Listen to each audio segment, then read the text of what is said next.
Hello and welcome to our Facebook page, Prescriptive. This is not Facebook. I am struggling today big. All right, so this is Heather with Prescriptive Living. Today we're going to talk about something that's really important. Okay, this is how, in part, people get to be part of the 12% who rock the relational union. Prescriptive Living, we give tips, tools, and resources to help people fail-proof their life and love. And we have two courses, a Fail-Proof Your Life course, Fail-Proof Your Love course, that really map out those components.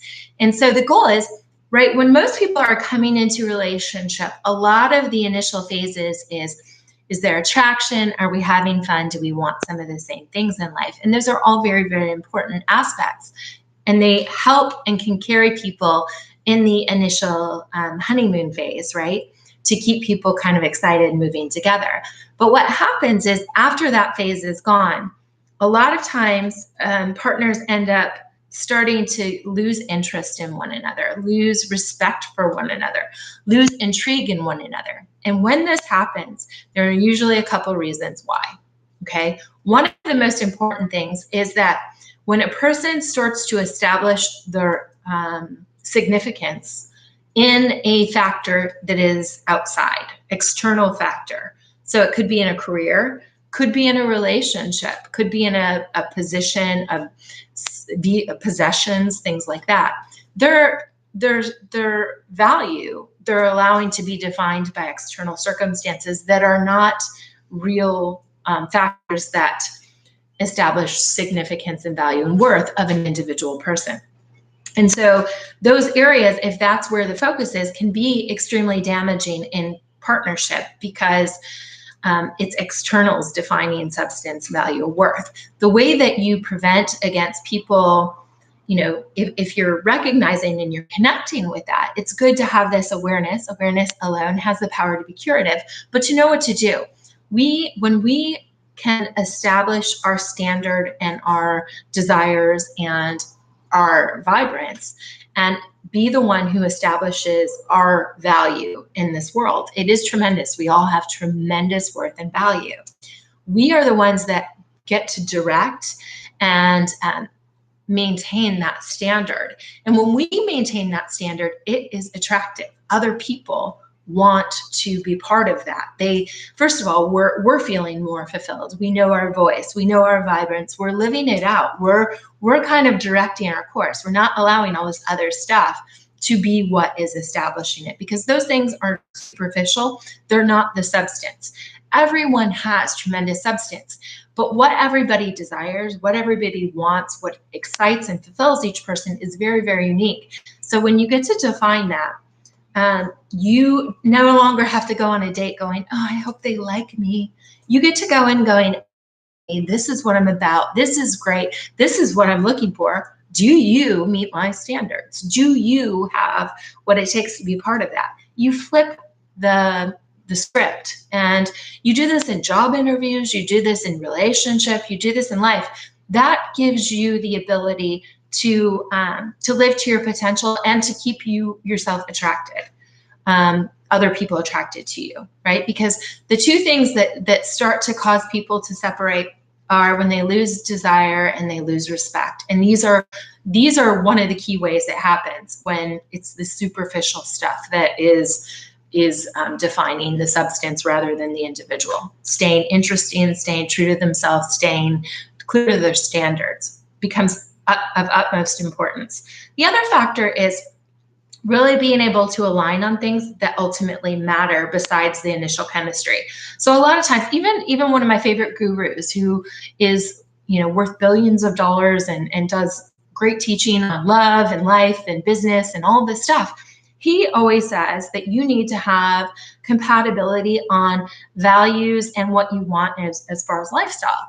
Those two things are good, but if you don't have skill and awareness in your conflict and what makes you bad and how you respond and react and all of these things, those two things are not enough. I can tell you from my marriage, I went into a marriage where we aligned, literally not have skill. Neither one of us had firmly established our value and worth, neither one of us.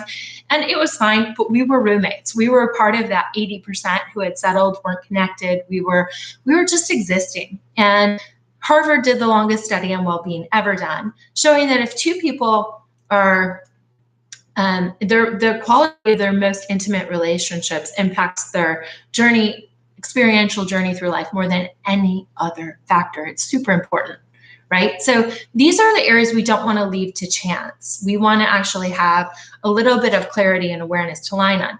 It's not, the majors are not like political affiliation, although you may have some struggle with some of this stuff. These are not the things we define our majors on.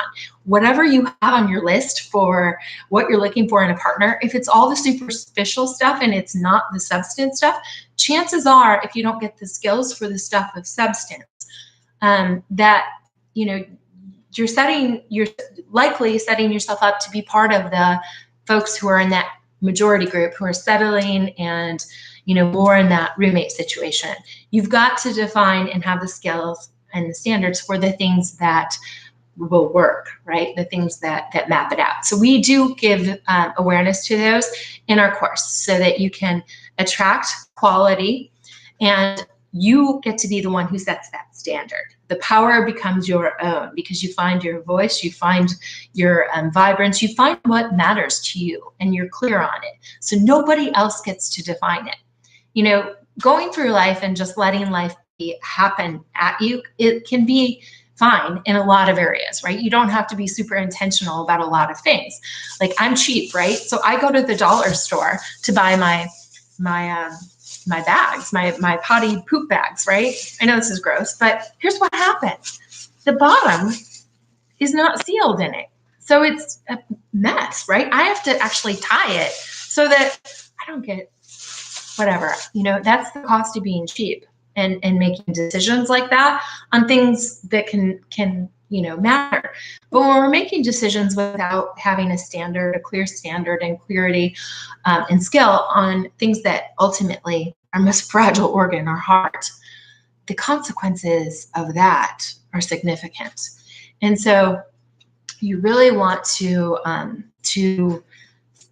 focus on the right outcomes to get the right results. And that is what we equip people to do. We're doing Failproof Your Love course on Sunday, a week from Sunday, a week from Mother's Day. We've created a really meaty workbook to go with the course, and that's why it's getting delayed. And then the following Sunday, we're doing the Failproof Your Life course. So Failproof Your Life gives you the ability to define your standards, your worth, your essence, so that you can go in and not be allowing outside areas to impact your value. You will be going into this world knowing what is what you need and you set the standard. And then the love course is just awareness to align and to have the skills for relational long-term success. Okay. So these are must-haves to be part of the 12%. If people have these areas already established, they're setting themselves up and they're going to get there. And that's awesome. And I'm so excited for you. If you don't have it, you may want to check out these courses, and they are guaranteed. And they allow you to take your life and your love and stack the odds in your favor for success. We go preventative maintenance against all this stuff that sends people into that settling state and sends people into a downward spiral. We give you the awareness, the tools, and the skills to rock it. And we are going to make, if anyone joins either one of those courses and wants to do the other one, they'll get the other one half off. So just to reward you for making an investment in your life and love. All right, so that is all. Cheers to living and loving well. We're signing off. Great to see you. See y'all next week. Bye.